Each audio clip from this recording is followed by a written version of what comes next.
Ladies and gentlemen, good evening or good morning, depending on where in the world you happen to be. The Republic of Korea has a new president, Yoon Suk Yeol, and while there's a lot to analyze and discuss, I feel confident at the very outset in saying one thing by way of a headline, which is that Yoon Suk Yeol is no Moon Jae-in, or to put that a little bit. You guys need to be quieter, okay? To put that, sorry about the noise. To put that a little bit differently, I think we can all say that at least some things in Korea are about to change. And I want to say at the outset that I think we need to keep an eye on the domestic front as well, where we're likely, I think, to see some changes around issues that implicate labor, wage rates, tax, fiscal policy, energy policy, and business. But obviously, it's foreign and national security policy that really engage us tonight because Carnegie is, after all, an international affairs think tank. I'm Evan Feigenbaum. I'm Vice President for Studies at Carnegie. I lead our work on Asia across a multi-program and multi-center team. But I'm especially delighted that we're co-convening this with my fabulous colleague, Toby Dalton, who is the co-director of Carnegie's nuclear policy program. And indeed, nuclear policy, both in terms of domestic energy futures, but especially relations with a nuclear North Korea, is one of the things that will be most striking about the transition from President Moon to President Yoon. Now, I'm going to hand this off to Toby, but I want to just say one thing about the strategic context, because Mr. Yoon's election is being cheered by the strategic class in Washington and in Tokyo in particular, where he is rightly, I think, viewed as more closely aligned with American views and outlooks, and therefore more likely than some Korean presidents of the past to mirror elements of American policy toward North Korea and potentially China too, at a time when polls show that China's image in South Korea has plummeted pretty dramatically. From my vantage point, we just need to remember something important.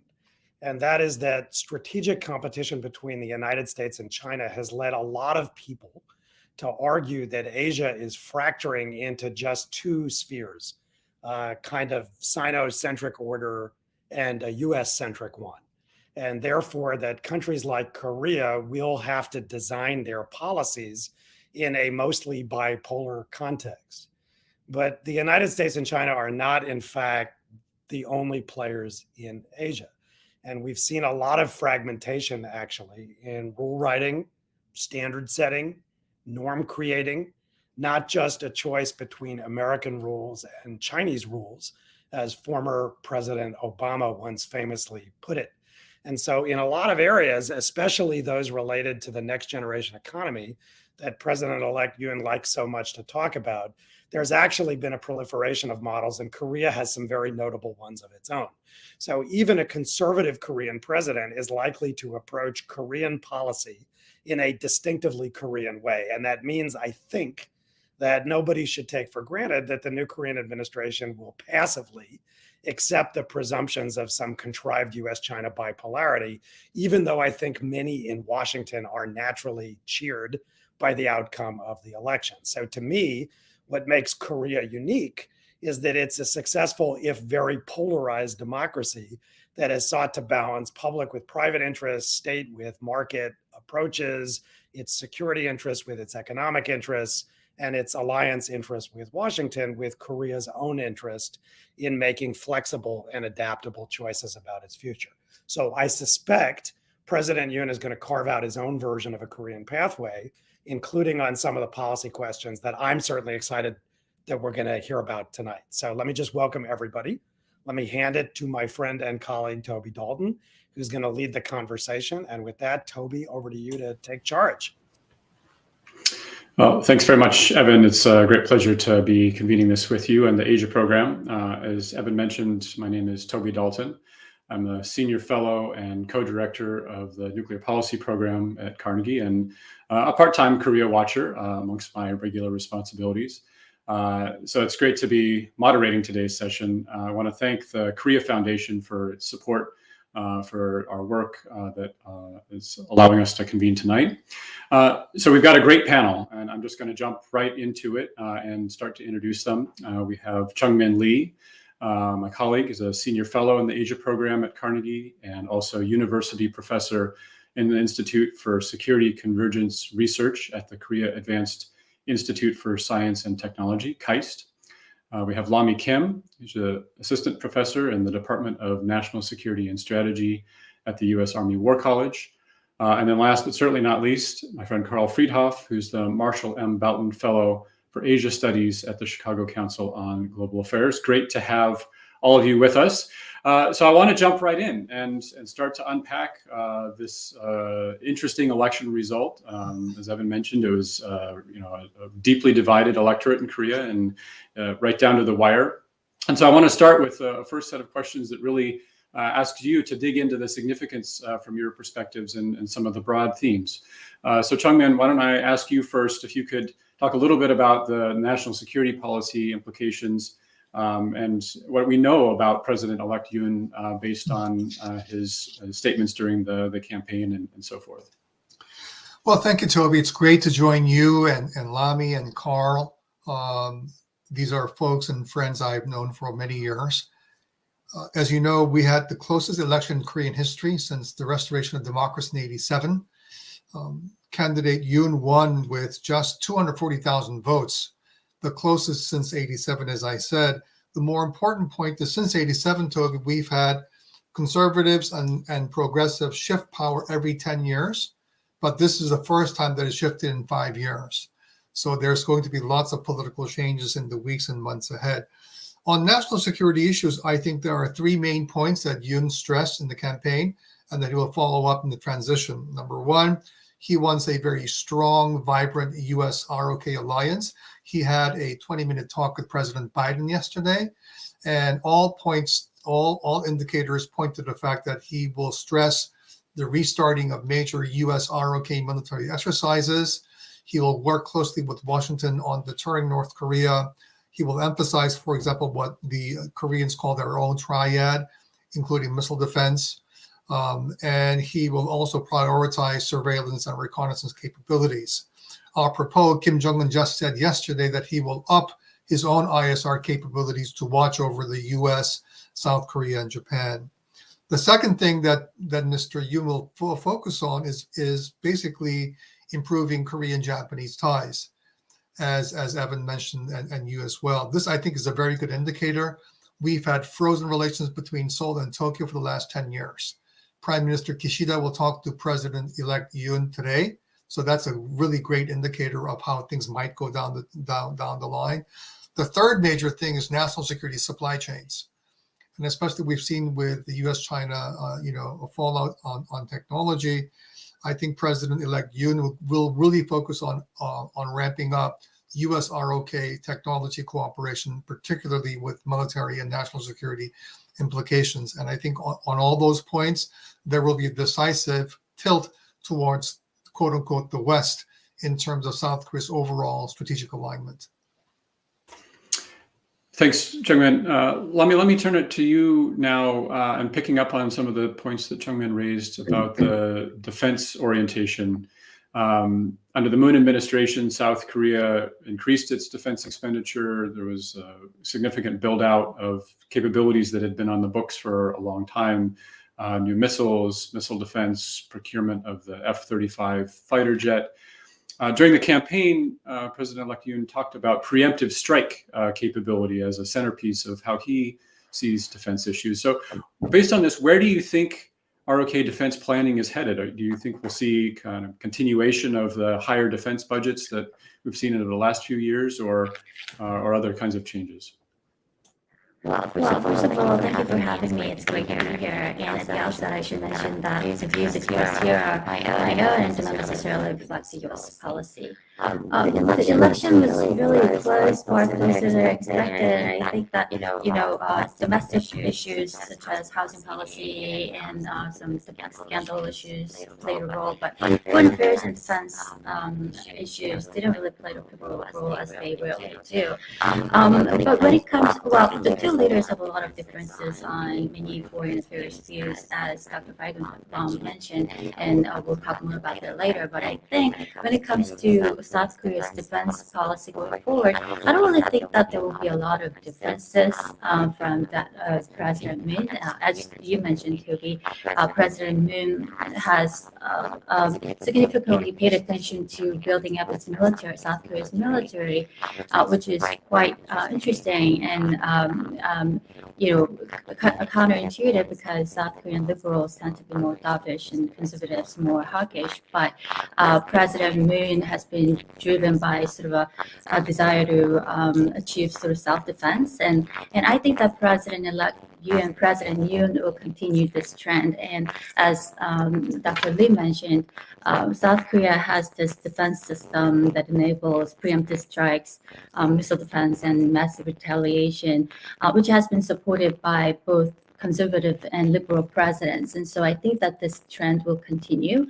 In addition, I think that we'll likely see more attention to emerging technologies, because President-elect Yoon has advocated for a strong military equipped with emerging technologies. And so I would imagine that a lot of money will go into R&D, especially in developing the military applications of artificial intelligence, robotics, and possibly space and counter space capabilities. Great, thanks, Lami. Yeah, I think it seems like there's going to be a long trajectory for ROK defense expenditure based on where things have been, and so I think your sense there is quite a good one. Carl, I want to turn to you and change the orientation just slightly here. So you're a public opinion guru. You consume a lot of opinion polling and conduct your own for the Chicago Council, and so I'm curious for where you think the South Korean electorate is on national security issues, and how do you think that aligns with some of the positions that President-elect Yoon staked out during the campaign? And will he be bound or constrained in some ways, or do you think that he's more or less in sync with South Koreans? Yeah, so when we ask the public some of these questions, it's really hard to dig down too in depth on specific policies. The public just doesn't have that much knowledge. So we generally go about this on kind of a country by country basis, asking what they think of each country and then digging down from there. I'll go over basically the four major countries quite quickly. That's the U.S., China, North Korea, and Japan, and in order of complexity, I think as well. On the U.S., there's very broad agreement, whether you're young, whether you're old, whether you're progressive, whether you're conservative, that the U.S. is a partner.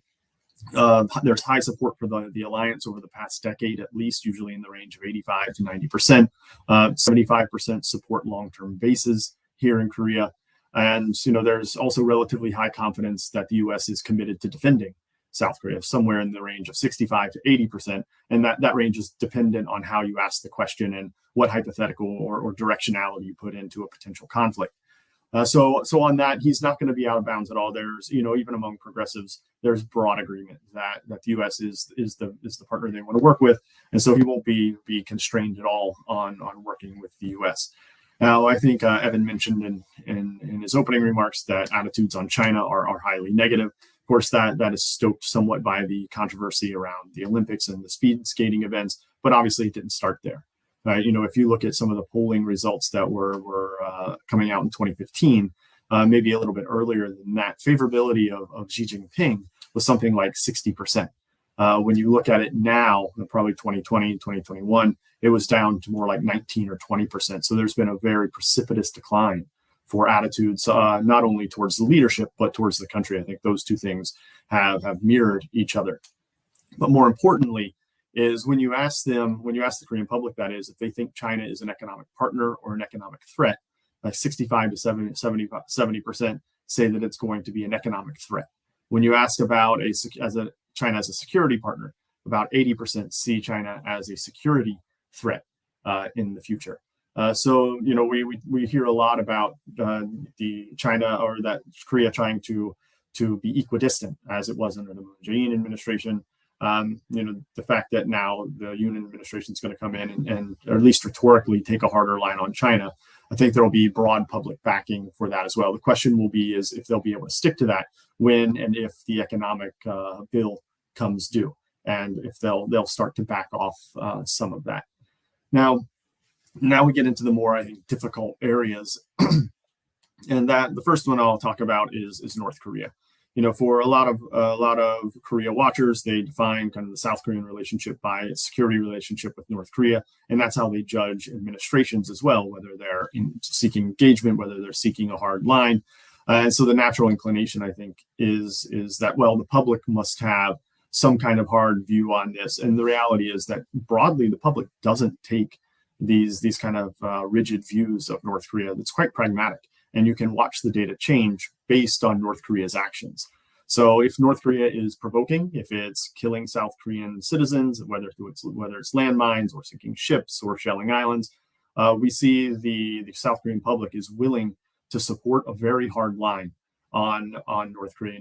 I think the best example was when the transition happened from Lee Myung-bak into the Park Geun-hye administration. We had asked a question about, should the Park Geun-hye administration's policy be the same? Should it be take a harder line or a softer line? And something like 70%, if I remember correctly, said it should be the same or take a harder position against North Korea. But if North Korea is being quiet, if it's not doing all the provocations, and I should mention that missile launches, I think these days are not seen as provocations by the South Korean public. We had a record number of launches in January. We've now seen what apparently may have been ICBM tests. I think if I'm reading that correctly, that's how the U.S. is now thinking about the most recent launches. The South Korean public, obviously doesn't. I hate to say this, but doesn't really care about the missile launches. It doesn't really register for them. So President Yoon, when he becomes president, will have a fairly free hand in how he wants to deal with North Korea. Now, probably the stickiest part of this is going to be Japan. The relations have been in a very, very bad state for the past 10 years. But this idea that he's going to go and be able to start to repair that relationship, I think is right. He's got a very experienced team around him in dealing with Japan. I think there are a lot of trusted interlocutors there that are going to promote that. And I also think there's a misunderstanding about where the public often is on Japan. We have very vocal critics of Japan, and when there's anything happening with Japan, they of course stand up and make a lot of noise. But by and large, the public is mostly supportive of working with Japan. It's just that they don't want to stand up and defend doing so in public for fear of being then labeled as maybe the worst thing you can be labeled here in Korea as being pro-Japan. So, if we look at attitudes on working with Japan, there's broad support for working on development projects in Southeast Asia. Something like 75% would support that.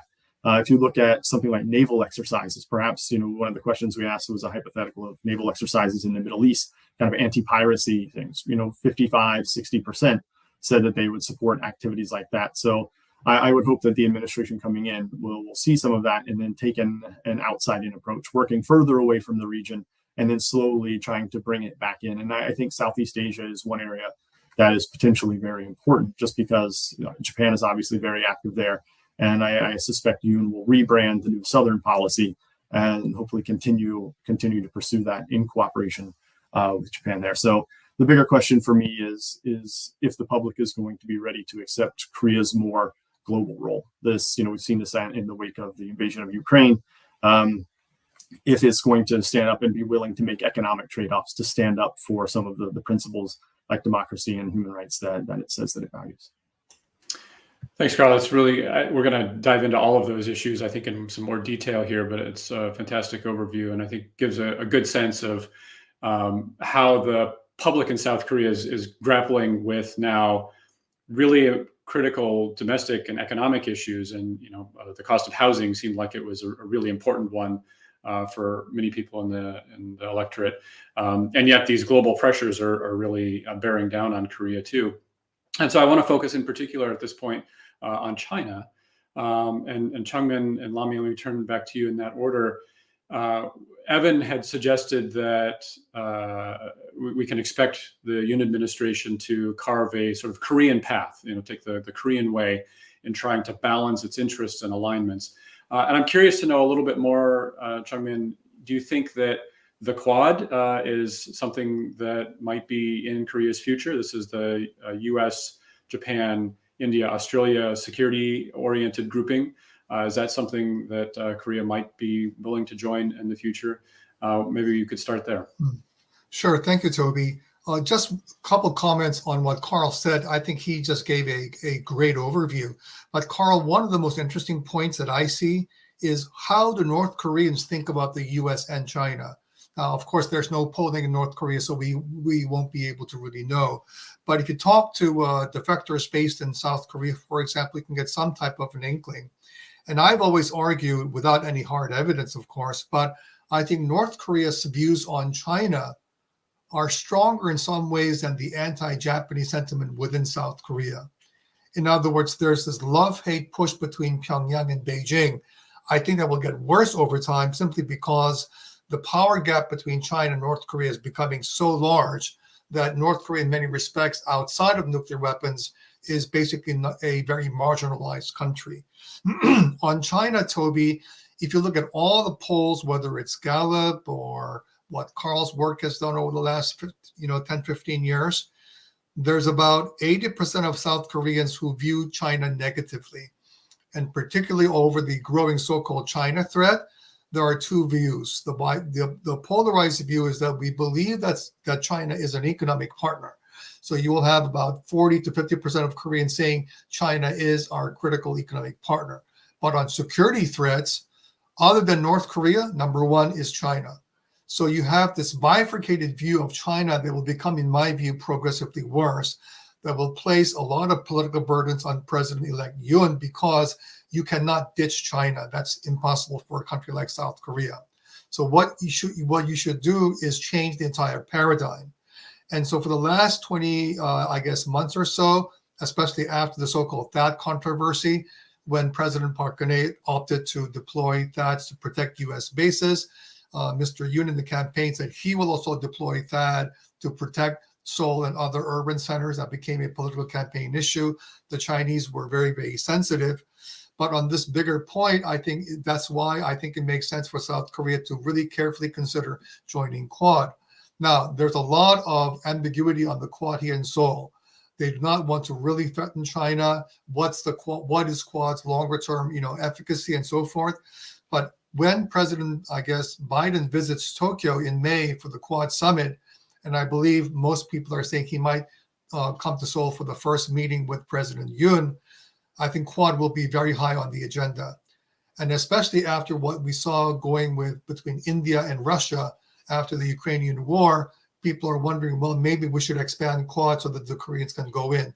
Thus far, the Japanese were not all that keen on South Korea joining Quad for political reasons, as Karl very well knows.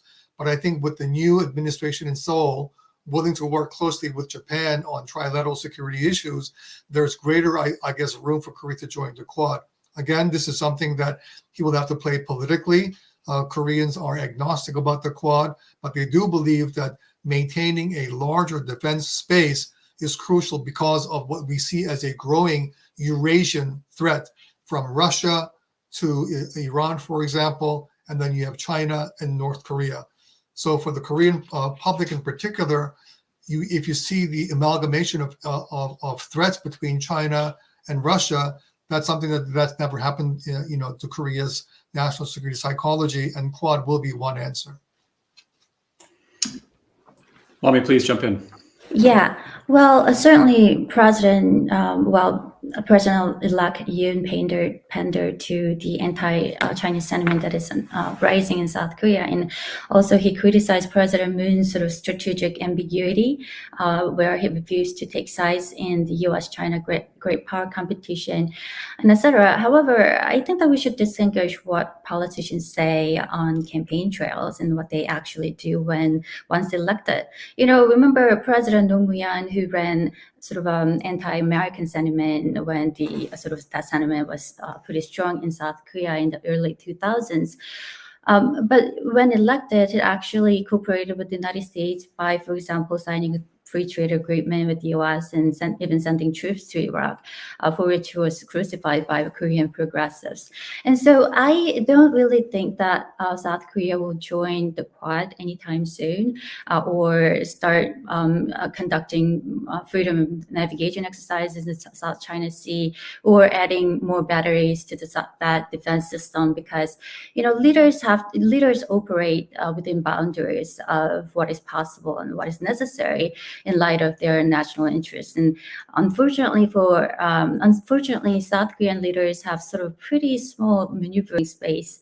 And so I think that South Korea under President Yoon will continue to have to walk a tightrope between the security needs and economic interests. Yeah, and I think that the interesting piece there of not provoking China to use the economic interdependence that exists, as we saw with the THAAD experience, where it used soft sanctions to really penalize South Korea for stationing the missile defense, I think is a good lesson there. Carl, you had raised your finger. You wanted to come in? Yeah, I think I just beat Dr. Lee to getting my hand up. So, a couple of points. First, on the quad polling, I'm glad we're taking the conversation in that direction, because I think that's, again, going back to my comments on Japan and where Korea and Japan can work together. Obviously, Southeast Asia is going to be one of the primary locations where Quad is going to work, especially on kind of non-traditional security issues. I recently saw some proprietary polling that I can't disclose the source, but it's someone who I trust to do good work, and the methods look solid. And I was pretty taken aback by some of those results. If I remember, it was something about 20% said that they should join the Quad just due to the alliance, to make sure that the alliance with the U.S. Remains strong. But a further 40% said that South Korea should just join the Quad on their own. So combined, you're looking potentially 50 to 60% who are saying, yeah, this is something we might be willing to do. Again, going back to Dr. Kim's point on, well, wait a minute, there's actions and words, and those two things can often differ. So again, once the economic bill comes due for potential China pressure, we'll have to wait and see. I guess I had one further question for the group, and this is going back to the Yoon statements on bringing in another THAAD battery. Are there even more THAAD batteries available? As far as I know, there are 7 of them made. 7 of them are placed, and Lockheed Martin just got, I think, final approval and funding to build the final 2. So even if the Yoon camp wants to bring in an extra THAAD battery, is there even one that they can get their hands on?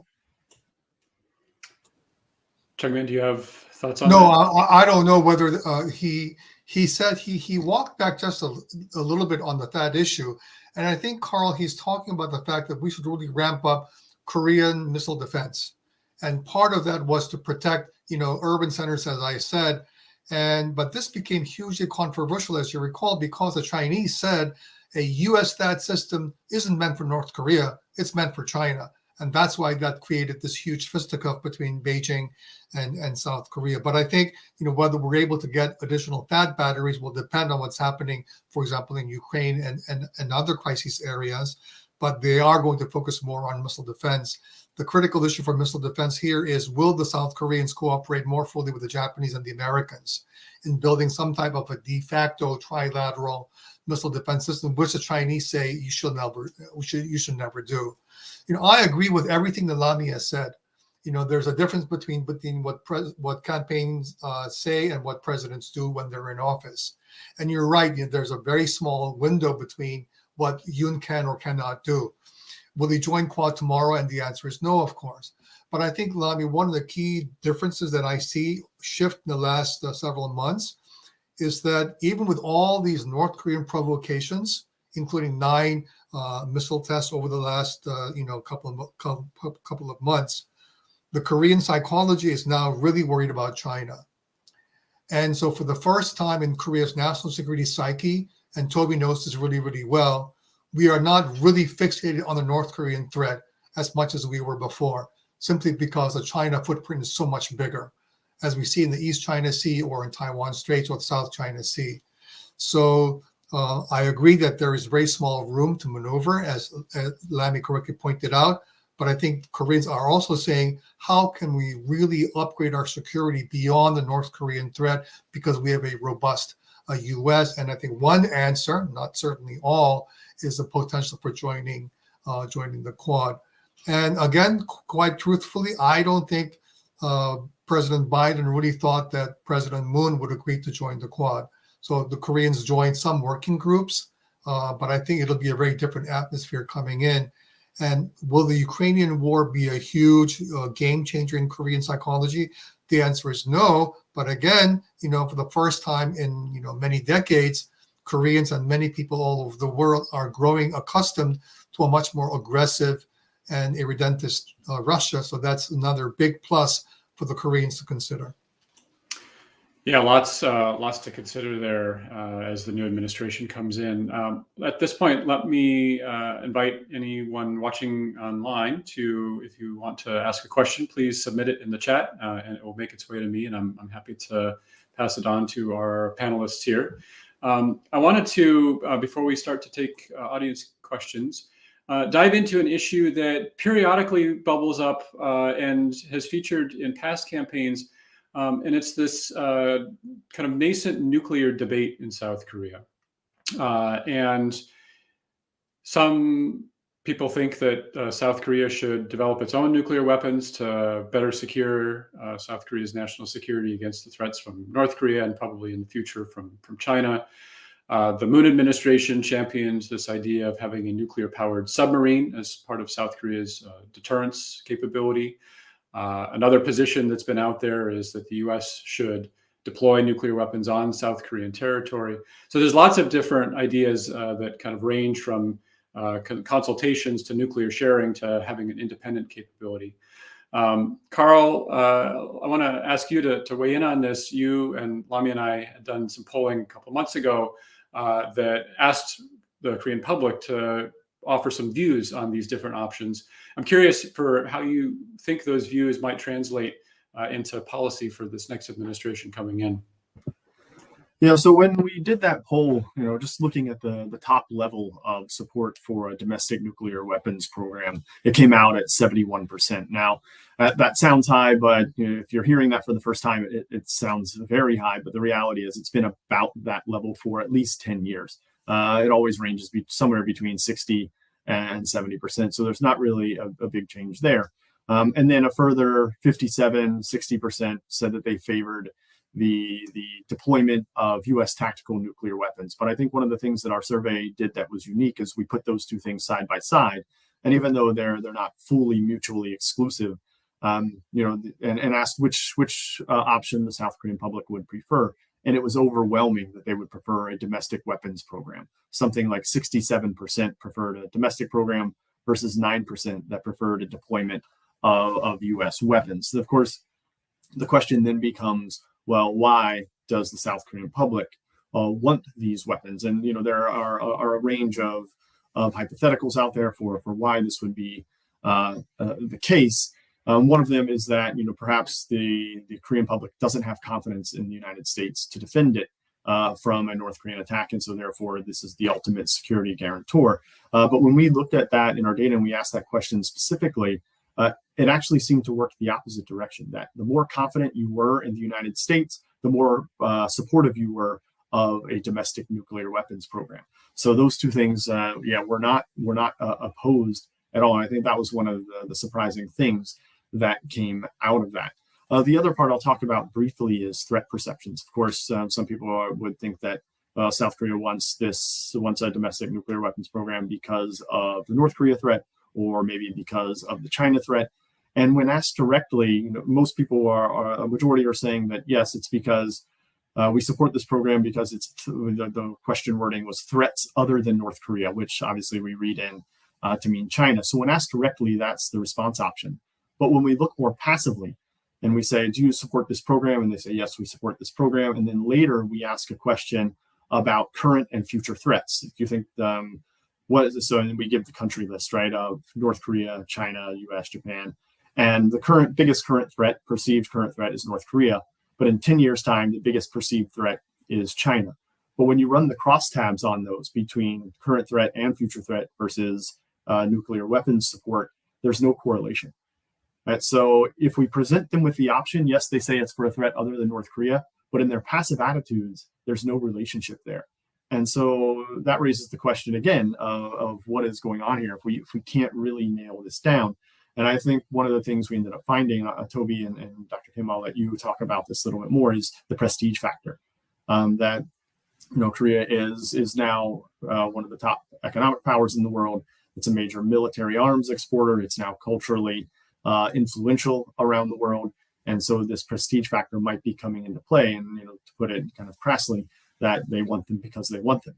And we might not be able to tack down exactly why. Now, as far as the Yoon administration, they haven't said anything about this. As far as I've said, that no nuclear submarines, no shared or deployment, they're not going to pursue anything. So I think Dr. Lee and Dr. Kim will have more insight on that. Great. Lami, did you want to pick up on the sort of prestige argument and the data that we found in the poll?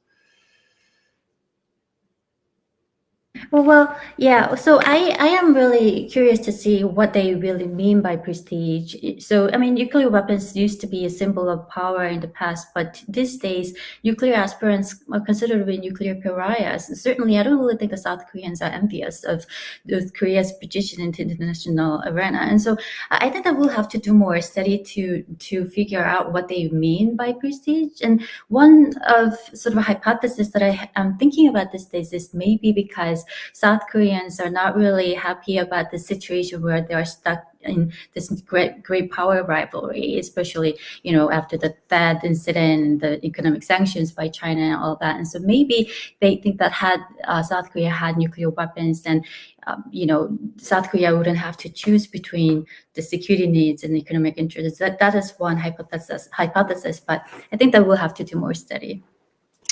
Quickly, Toby, if I may, I think this is what I would call the Avenger psychology in South Koreans public. In other words, you imagine a greater South Korea with weapons of mass destruction that can fend off, great powers near and far. But I think if it comes down to reality, and the reality check is, number one, will nuclear weapons actually increase South Korean security? Answer is flat no. And so, Carl's absolutely right. There's no correlation between wanting nuclear weapons, number one, and sustaining U.S. ROK alliance, including 28,000 American troops here in South Korea. So if you ask the public, do you want nuclear weapons without U.S. forces, or do you want U.S. forces without nuclear weapons? The choice is overwhelmingly, we want U.S. forces without nuclear weapons. And so I think, many people in the U.S. are alarmed when they see these figures. Oh, Koreans will go nuclear tomorrow. So I think there's a big disconnect between the public's sense of, yes, we may tinker with this issue, but in reality, there's a big negative. And on just quickly on AUKUS, on Australia-U.S. submarine at the SSN program, the South Korean Navy wants a similar submarine, nuclear-powered submarine, but Mr. Yoon said in the campaign he's not for it. And so I think in terms of the budget squeeze, the South Korean Navy will not get the SSN. Redeploying American tactical nuclear weapons was never on the agenda to begin with. And so I think Yoon will be very traditional and conventional in a good way when it comes to the nuclear issue as he talks with the Biden administration. Carl, you wanted to jump back in? That's a good point from Dr. Lee on this balance between having U.S. forces and weapons. We actually asked that to the supporters of a weapons program. We split them out. So out of the sample of 1,500, about 1,000 people said that they supported a domestic program. So we had a nice, robust sample to go in and look at. And one of the things we asked about was, ask the supporters to consider were these likely options of outcomes from that. It was international sanctions from China, withdrawal of U.S. troops, and then North Korea giving up its weapons. And the public was fairly clear and convinced that, yes, there would be international sanctions. Yes, there would be sanctions from China, but it was quite mixed on a U.S. withdrawal. And we left the withdrawal somewhat vague. It wasn't defined as a full withdrawal or a partial withdrawal. And on that, it was something like 45% said yes and no, that the U.S. would withdraw troops. So it's a sensitive issue, but that's one place where the United States can probably be better on its messaging to get across what the potential consequences would be, and message that to the South Korean public. And the other part on North Korea giving up weapons, well, no one thinks North Korea is giving up their weapons anyway. I think, if I remember correctly, 80 to 90% said, yeah, North Korea is not giving up its weapons. And that was for the full sample of the survey, not just the weapons supporters. But in the end, even after we asked the supporters of the program to consider these likely outcomes, in the end, still 89% supported the domestic nuclear weapons program. And of course, that's just again a hypothetical. That doesn't address Dr. Lee's point of all. When the bill actually comes due, would they still support it? I think that's going to be a very different question. But there is some thinking around that. Please, Lami, go ahead. Yeah, so nuclear power submarine was an initiative that President Roh Moo-hyun put forward and then was resuscitated by President Moon. And so I'm not surprised to hear that President-elect Yoon will not pursue nuclear power submarines. But I think there is a pretty strong dissatisfaction among South Korean security establishments that, regarding the AUKUS deal, it is unfair that the United States doesn't allow South Korea to indigenously develop nuclear power submarines while it has agreed to provide Australia with nuclear power submarines. And so I think that is something to consider. Of course, I think from the U.S. perspective, I think providing Australia with nuclear power submarines is actually poses less proliferation risks because Australia doesn't have domestic nuclear industry and doesn't have the technology know-how and personnel to convert their domestic nuclear power submarines into nuclear weapons. However, South Korea is a different story. However, there is that sort of a complaint there. Yeah. Carl, did you have an additional point there? Yeah, somewhat something I forgot to mention earlier, so it's not directly addressing comments before, but one thing I think it's important to get out there is that support for the weapons program is very broadly supported across the parties. So you have conservatives who strongly support it, and you also have progressives strongly supporting it for very different reasons. But it's something that I've kind of come to call the unholy alliance, that, in a very polarized society and very polarized political times, this is the one issue that they really seem to come together on. And so if there were a move towards that, say there was some kind of event in the region that would cause a rethink, it really looks like they could come together quickly and perhaps agree on that. All right, Chung Min, last point, and then we'll leave the nuclear weapons alone. I think it all comes down to money, Toby. Mr. Yoon simply will not have the money to do everything that the Korean military wants. It's a $50 billion defense budget, but for example, last year when the Ministry of Defense publishes a 5-year program every single year, I think the big question for Mr. Yoon is, will the South Korean Navy get their so-called, mid-sized aircraft carrier, or are you going to get the SSN? The SSN is off the table as far as I'm concerned. They will not revive this. And so I think in terms of the discussion between Washington and Seoul, I think you can be rest assured that Mr. Yoon is not going to bring up the SSN issue because that's basically already off the table. Yeah. I want to pick up on a thread that is kind of through our conversation so far vis-a-vis the U.S. ROK alliance issues. And it came up in the context of Lami's point that many in the South Korean security establishment feel a little bit hard done by that the U.S. would cooperate with Australia on nuclear-powered submarines, but not South Korea, as sort of a, why don't you love us more kind of psychology, if you will. And there's this other issue that's been out there for a really long time, the so-called OPCON transfer, the transfer of wartime operational control from the U.S. military to the South Korean military. And that was an initiative that the Moon administration had really tried to advance. And my guess is that the incoming Yoon administration will walk that back some. But I'm curious for your sense, all of you. How are these kind of burbling sentiments about wanting a little bit more distance or sovereignty as Korea grows as a major power from the U.S. At the same time that there's these security pressures in the region and the budgetary pressures on the defense side that Chung Min has mentioned? How do these get reconciled in terms of the U.S. ROK alliance? Are we going to see sort of new harmony after a relatively rough period for a little bit, or are we going to see new issues emerge? And if so, what might those issues be? So Chung Min, why don't I start with you? Yeah, just quickly on that. I think Mr. Yoon really wants to ramp up the U.S. ROK alliance for lots of political and strategic reasons. Look, I think it's very important to keep in mind that there's always going to be a room for autonomy and dependence. And, the fact that the Koreans want both at the same time, ironically, right? You want more capable self-defense because you cannot always outsource your defense, but you also want to keep your best military partner very close to you.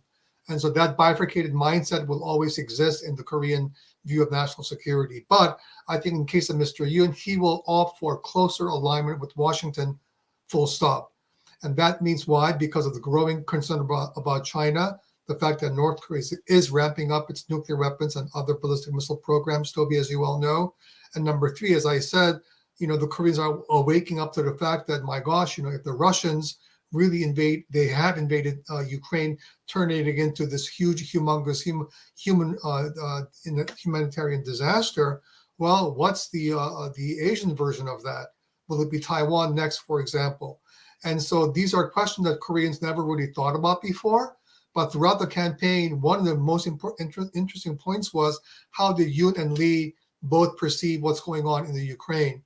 And again, Koreans nowadays are really, really cognizant of this growing multifaceted security paradigm, which will mean where do you want to put your eggs in? It is squarely with the U.S. And so that will basically mean that the narrative of more autonomy, greater OPCON transfer, we'll do it on our own, that those voices will not go away, but it will be overshadowed by overwhelming realpolitik that we are seeing in 2022. Lami, let me turn to you next, and to add a question that was in the chat from JK. He asks if Taiwan is invaded by China and the U.S. enters into a conflict with China, would South Korea get involved? And so I think that one of the challenges for South Korea within this growing closer to the U.S. Is going to be how do you manage then the externalities vis-a-vis potential that the U.S. drags South Korea into some potential conflict that South Koreans might otherwise not want to be in. Yeah, did you call me, Toby? Yes, please. Yeah. So, well, I think that, Japan has recently sort of changed its position and is declared its support for sort of the Taiwan contingency. But South Korea is not there yet, and I'm not really sure if South Korea will get there, especially because for South Korea, cooperation, not urging China is very important for not only economic reasons, but also because South Korea needs China's cooperation to deal with North Korea and the unification issue, etc. And so I think that South Korea will be very wary of this sort of entrapment in the Taiwan contingency. And at this point, even the United States is maintaining sort of strategic ambiguity when it comes to Taiwan. Good. Carl, did you want to add anything there? Good. So there was a question on North Korean human rights. Yes, Ambassador Vershbow. Yeah, so I wanted to ask the group to address this question. So the question is, what will be Mr. Yoon's approach to North Korean human rights? And so I want to actually bring in more of the North Korea policy considerations here. So Chung Min, please go ahead. I think it's early days, but throughout the campaign, Mr. Yoon stressed the fact that, as one of Asia's leading democracies, South Korea, the fact that we are saying nothing about the atrocious human rights records in North Korea is it's a huge blot on our universal values. And I think, again, the Ukrainian factor really is playing into the psychology here. Now, will Mr. Yoon place North Korean human rights at the forefront of his Pyongyang policy? The answer is no. There are other issues that are far more important. But it means that in the UN Human Rights Council, for example, or other international arenas, the South Korean government will not abstain as they have under Moon, and they will vote for censuring North Korea on human rights issues. So we will join the US, the UK, France, and other Western partners, and Japan and Australia in condemning, North Korea's human rights violations, but it will not drive Mr. Yoon's North Korea policy. Do you think there's a recognition of the potential effects of the harder line approach to North Korea and the greater investment in deterrence capabilities. I know that the term arms race is quite sensitive in South Korea because there's a feeling that it's North Korea that's causing this security problem, and we're just kind of caught in it and trying to react to it. And yet you can see this action-reaction dynamic now starting. And so I'm curious for all of you, how far do you think the Yoon administration can go with these policies before it will have to confront the reality that negotiations are going to be necessary to come to any kind of stability and road towards longer term outcomes that avoid potential conflict? Yeah, definitely President-elect President Yoon will take a harder line toward North Korea. And he and his aides have been expressing their skepticism that North Korea will eventually denuclearize. And then as a last resort, Professor Kim Sung-han, who's known to be the architect of President-elect Yoon's foreign policy, said that, the administration will try to denuclearize North Korea first, but otherwise, if that doesn't work, we'll think about the nuclear option as the last resort. However, developing nuclear weapons is not a realistic option, although a lot of South Koreans want it. And so as an alternative, I think South Korea will try to develop capabilities to deter nuclear weapons with conventional weapons. And so South Korea has pretty advanced missile capabilities, including bunker-busting missiles that could actually target the North Korean regime. And so this sort of a counter-leader kind of deterrence, I think that is something that the new administration will go for. Toby, on that issue, I know there's a lot of debate in Washington and Seoul and maybe in other capitals on this burgeoning Asian arms race driven by the major military powers in the region. And I do share that concern because, as you said, this really is in many respects tit for tat. And so if you look at what the South Korean Army is doing in terms of longer-term missile capabilities, the Hyunmoo 4 and 5 are basically being developed as we speak. And so I think what will happen under Mr. Yoon is that there will be a much more emphasis on missiles and missile defense.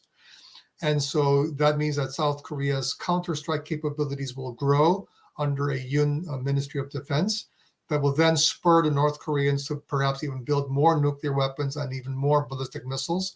So there will be this vicious cycle. And so that's something that people are very concerned about. But at the same time, as I said, what is driving this is not just a logic between South and North Korea, but China. And so as long as China has a greater, for example, their A280 capabilities are growing as we speak. And so the Koreans are really concerned that in a major crisis, the Chinese could forestall American reinforcements even to the ROK, for example, from UNC Command, a rear based in Japan. And so these are all issues that are playing into this so-called fueling of an arms race regime. And that's something that I hope that Mr. Yoon will look into, because thus far, as you know, arms control has never been on the agenda in Northeast Asia. To that point, there was a question in the chat from Chris Rustampur. He says, do you think the South Korean public would support rejecting the U.S. nuclear umbrella if there was a nuclear weapons-free zone that could be negotiated for the peninsula? My sense is that based on your comments, you think that that's not very likely given the direction that we're headed in.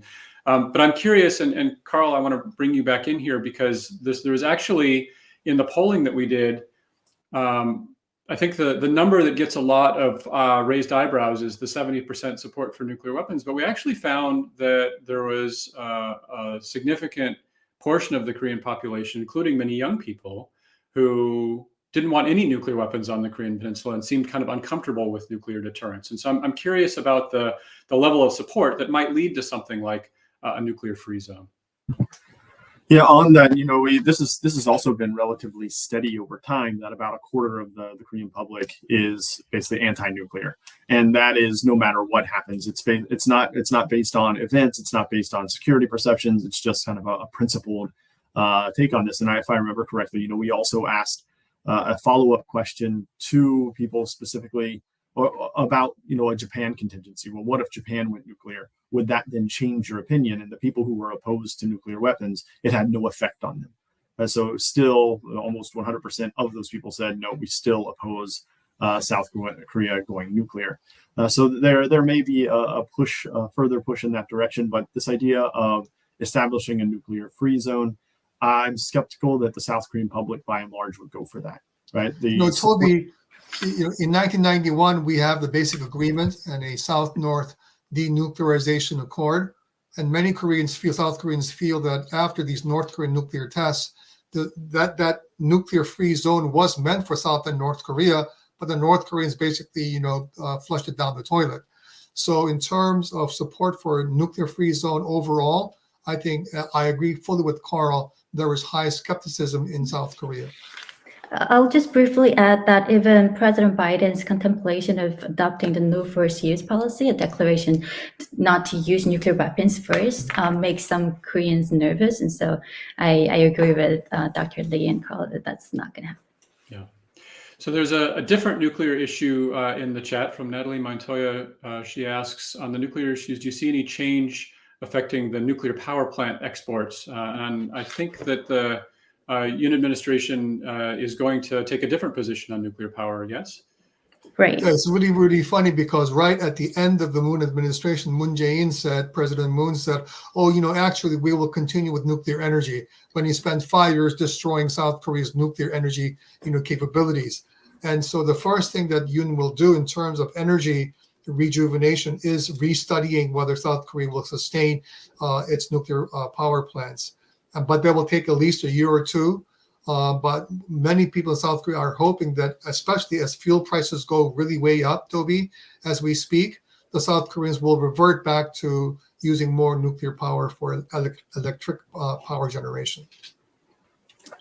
Yeah, just briefly, President Moon's policy to phase out nuclear energy has served as a big obstacle to South Korea's nuclear exports. And so I think that things will change. And yeah, just briefly as well, on that, if President Yoon, when he assumes office, is going to start to look at kind of rolling out either new nuclear power or restoring nuclear power production, he's got a lot of work to do with the public. As public distrust of the domestic nuclear energy is very high. Not the nuclear energy production itself, but the companies who run that, because there have been a series of scandals about certificates of safety being forged. It's all kind of packaged into almost this cronyism that's going on, and the public is highly distrustful, not of nuclear power itself, but of the industry that's been built up around it. Yeah, I think that's a good point, and it actually segues to the last question that I'll put to you from the chat, which is, notwithstanding the fact that our session tonight was focused on the national security implications of the election, but how much we've talked a little bit about the freedom of maneuver of the incoming administration. How much are domestic issues, whether it's distrust of nuclear power or budgetary pressures or rising oil prices, how much are domestic pressures going to really preoccupy the incoming administration, and really how much time will they have to really set a foreign policy and chart an independent course? My final word is this. President-elect Yoon enters office with the greatest set of foreign and domestic problems of any recent Korean president. That means he'll have very little leeway, especially because the opposition or the ruling party now controls a big majority in the parliament. And so he has to really closely work with the opposition on key domestic issues. And so he will focus more on foreign policy that will give him some leeway. But overall, with China, with Russia, with Ukraine, Taiwan Strait, etc., Toby, he will have very little room even on that scope. But I think the more important point here is he will be much more pro-West in a large way that will add to Korea's leverage overall, especially with the U.S. and Japan. Great. Lami, final word from you.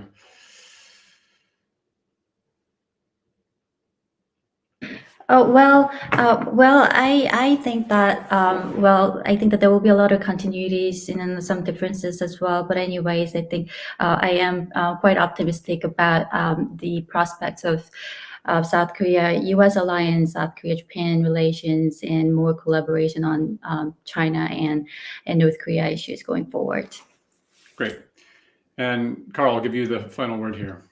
Yeah, I think my comment aligns fairly well with what Dr. Lee has just said, and that is, my baseline is that there's going to be gridlock, right, with the National Assembly. Again, I don't see a mood for reconciliation, and so if that's the case, and I haven't seen legislative priorities come out of the Yoon camp either, and so if they're going to be going into gridlock, perhaps the focus will be more on foreign policy, kind of almost freeing up time if the expectation is that there's going to be very little done on the domestic front.